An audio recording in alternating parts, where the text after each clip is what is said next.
I am a hero monk. I am very much the punk rock. The thematology. I don't know thematology because it was a condition like anarchy. Okay, anarchy is a condition for some people, but I like all the music because it's a music with energy. It's a gift from God. Every people makes the music if he want to take some things. For other people, it's for destroy it. For other people, it's a gift from God, and he spell glory in God. Sex Pistols, it was the first group.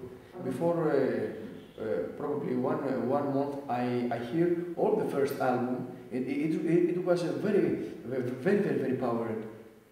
It was difficult the title, especially the last word.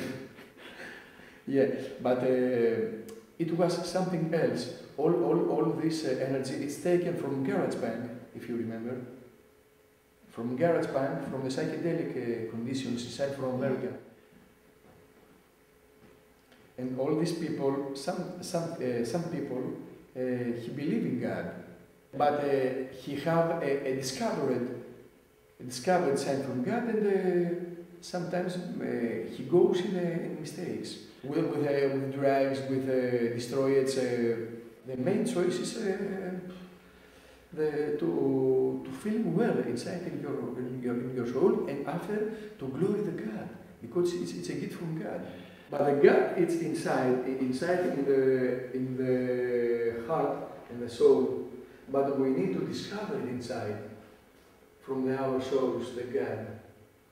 For everyone, people, it's free to discover some other religions, like the Buddha, like the Taoism, like the Hinduism, something like this. You want to drink something, or you want to eat something?